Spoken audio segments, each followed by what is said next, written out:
this under an appreciable mental strain, since by tonight I shall be no more.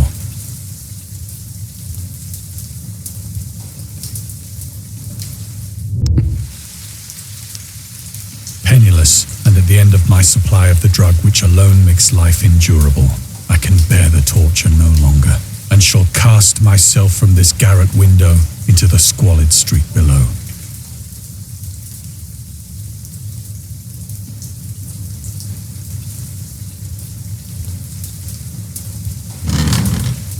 Do not think from my slavery to morphine that I am a weakling or a degenerate. When you have read these hastily scrawled pages, you may guess, though never fully realize, why it is that I must have forgetfulness or death.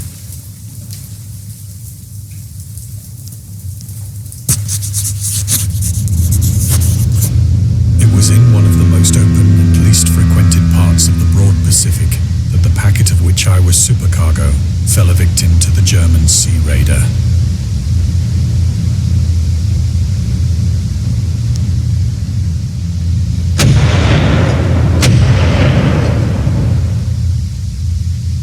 The Great War was then at its very beginning, and the ocean forces of the Hun had not completely sunk to their later degradation, so that our vessel was made a legitimate prize, whilst we of her crew were treated with all the fairness and consideration due us as naval prisoners.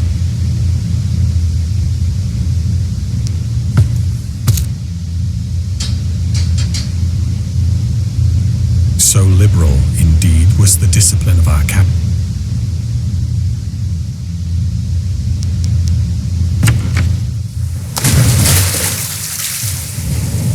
When I finally found myself adrift and free, I had but little idea of my surroundings.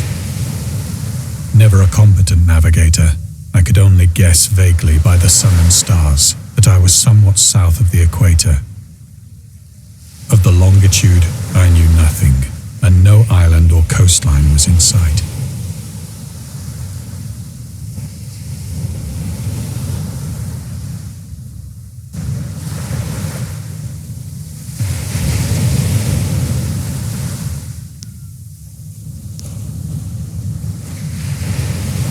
The weather kept fair, and for uncounted days I drifted aimlessly beneath the scorching sun, waiting either for some passing ship or to be cast on the shores of some habitable land.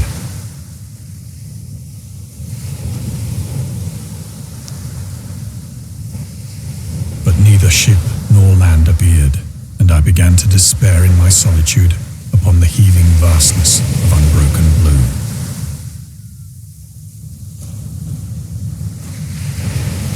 The change happened whilst I slept. Its details I shall never know, for my slumber, though troubled and dream-infested, was continuous.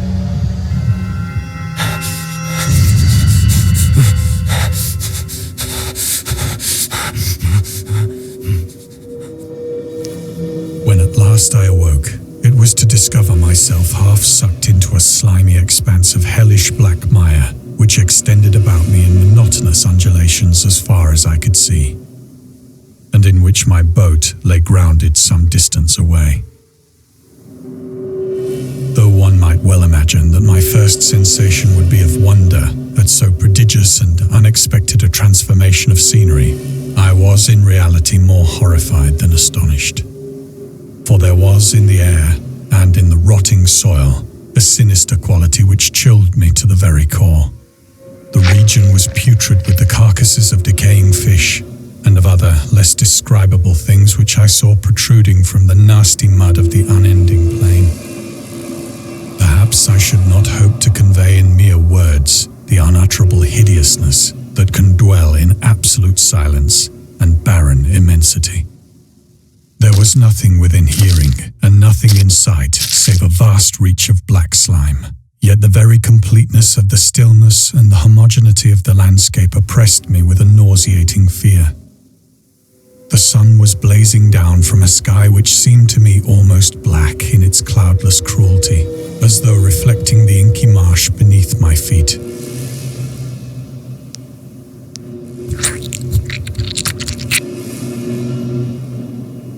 As As I crawled into the stranded boat, I realized that only one theory could explain my position.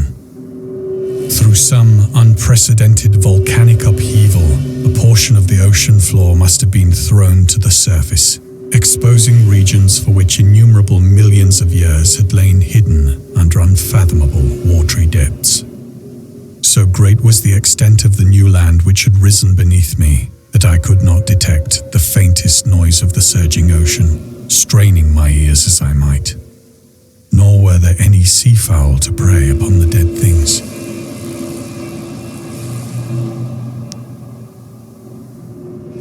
For several hours I sat thinking or brooding in the boat, which lay upon its side and afforded a slight shade as the sun moved across the heavens.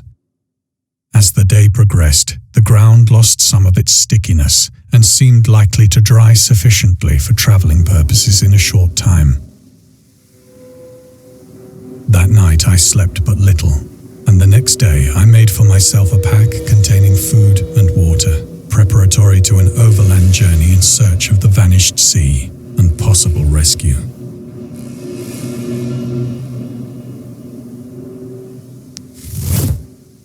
On the third morning, I found the soil dry enough to walk upon with ease. The odor of the fish was maddening, but I was too much concerned with graver things to mind so slight an evil, and set out boldly for an unknown goal.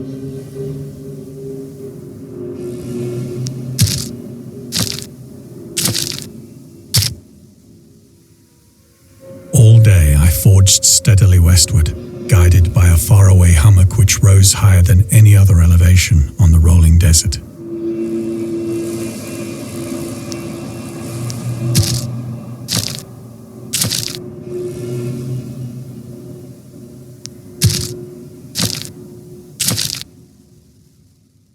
That night I encamped, and on the following day still travelled toward the hummock, though that object seemed scarcely nearer than when I had first espied it.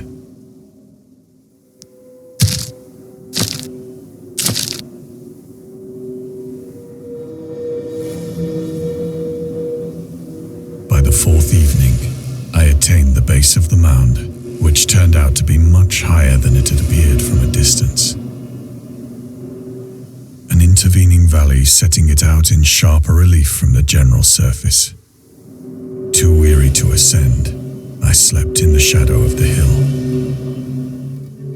I know not why my dreams were so wild that night, but ere the waning and fantastically gibbous moon had risen far above the eastern plain,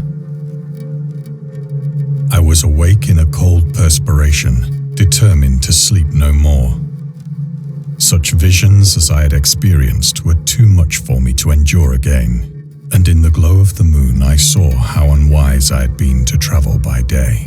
Without the glare of the parching sun, my journey would have cost me less energy.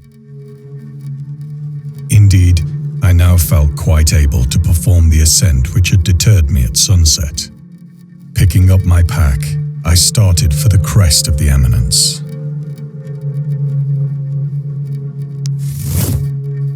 I have said that the unbroken monotony of the rolling plain was a source of vague horror to me. But I think my horror was greater when I gained the summit of the mound and looked down the other side into an immeasurable pit or canyon, whose black recesses the moon had not yet soared high enough to illumine. I felt myself on the edge of the world, peering over the rim into a fathomless chaos of eternal night. Through my terror ran curious reminiscences of Paradise Lost and of Satan's hideous climb through the unfashioned realms of darkness. As the moon climbed higher in the sky, I began to see that the slopes of the valley were not quite so perpendicular as I had imagined. Ledges and outcroppings of rock afforded fairly easy footholds for a descent.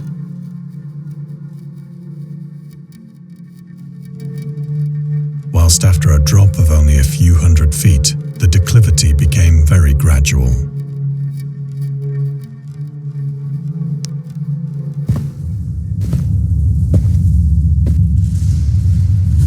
Urged on by an impulse which I cannot definitely analyze, I scrambled with difficulty down the rocks and stood on the gentler slope beneath, gazing into the Stygian deeps where no light had yet penetrated.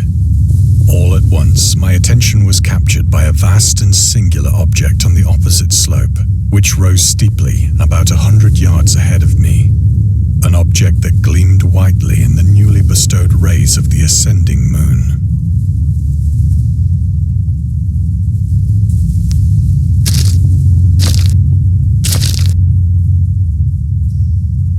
That it was merely a gigantic piece of stone, I soon assured myself. But I was conscious of a distinct impression that its contour and position were not altogether the work of nature. A closer scrutiny filled me with sensations I cannot express. For despite its enormous magnitude and its position in an abyss which had yawned at the bottom of the sea since the world was young, I perceived beyond a doubt that the strange object was a well-shaped monolith, whose massive bulk had known the workmanship and perhaps the worship of living and thinking creatures. Dazed and frightened, yet not without a certain thrill of the scientist's or archaeologist's delight, I examined my surroundings more closely.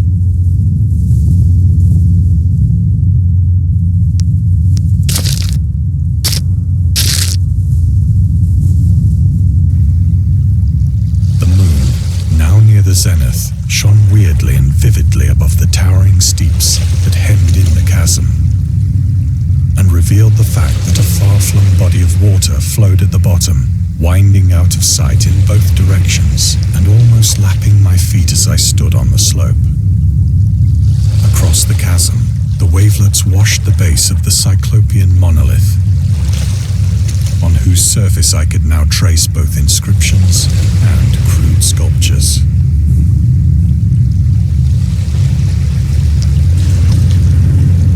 The writing was in a system of hieroglyphics unknown to me and unlike anything I'd ever seen in books, consisting for the most part of conventionalized aquatic symbols such as fishes, eels, octopi, crustaceans, mollusks, whales, and the like. Several characters obviously represented marine things which are unknown to the modern world, but whose decomposing forms I had observed on the ocean-risen plain. It was the pictorial carving, however, that did most to hold me spellbound.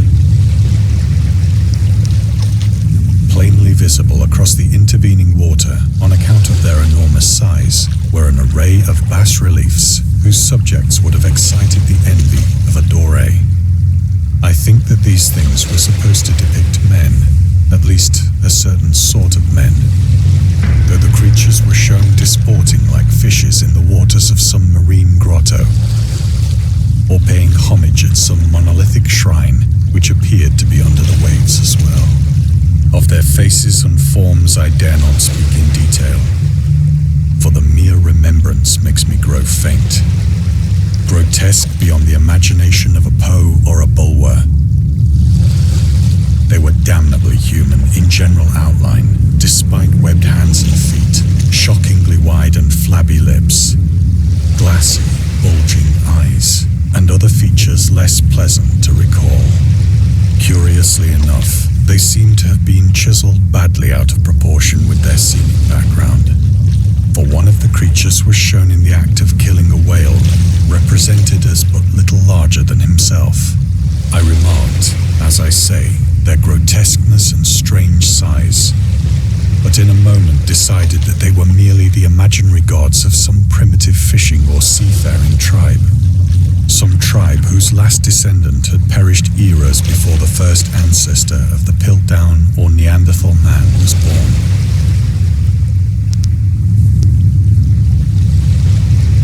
Awestruck at this unexpected glimpse into a past beyond the conception of the most daring anthropologist, I stood musing whilst the moon cast queer reflections on the silent channel before me. Then, suddenly, I saw it. With only a slight churning to mark its rise to the surface, the thing slid into view above the dark waters.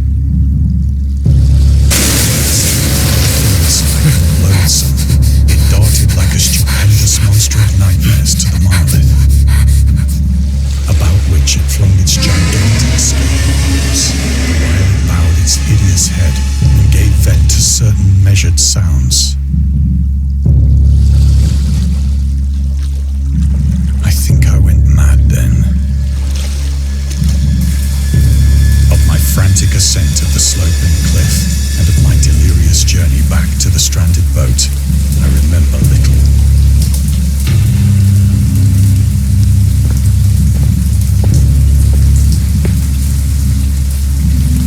I believe I sang a great deal and laughed oddly when I was unable to sing.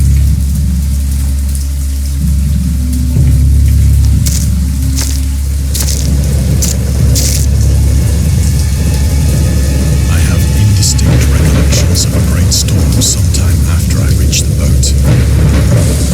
At any rate, I know that I heard pearls of thunder and other tones which nature utters only in her wildest moods.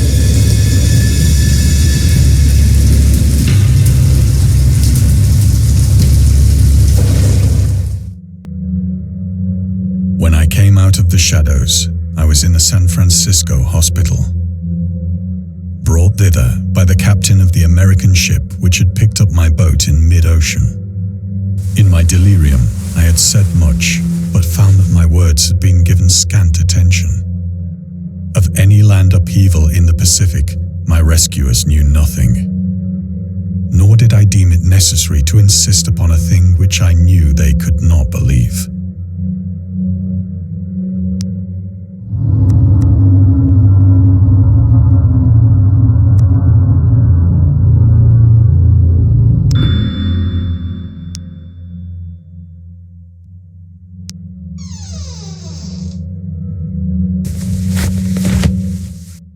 Once I sought out a celebrated ethnologist and amused him with peculiar questions regarding the ancient Philistine legend of Dagon, the fish god.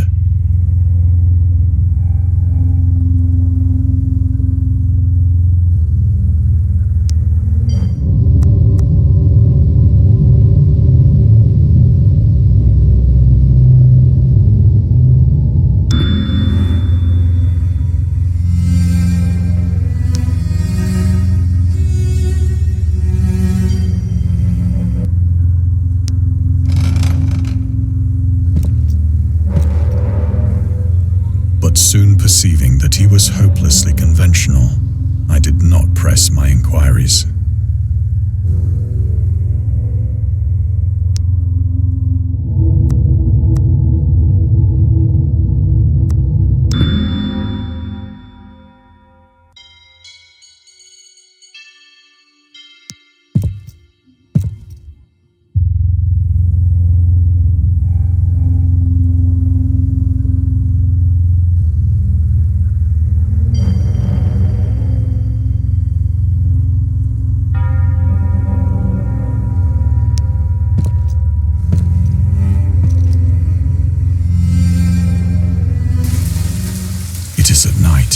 Especially when the moon is gibbous and waning, that I see the thing. I tried morphine, but the drug has given only transient surcease and has drawn me into its clutches as a hopeless slave. So now I am to end it all, having written a full account for the information or the contemptuous amusement of my fellow men.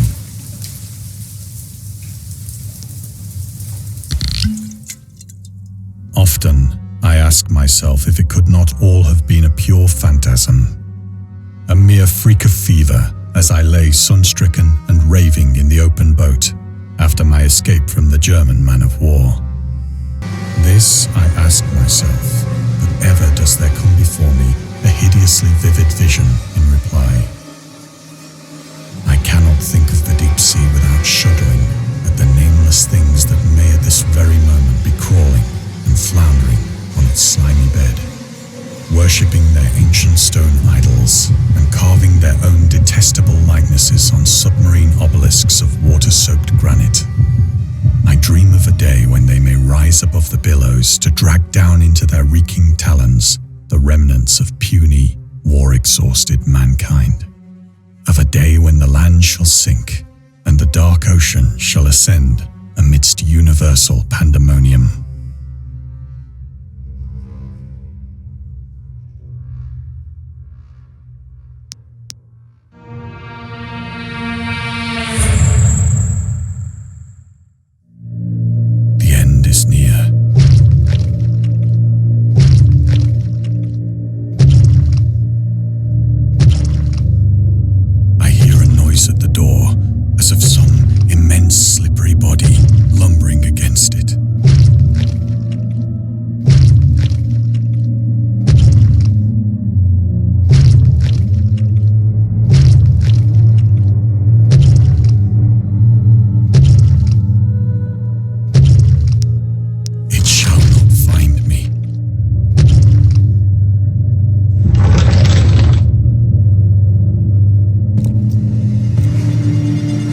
God, that hand!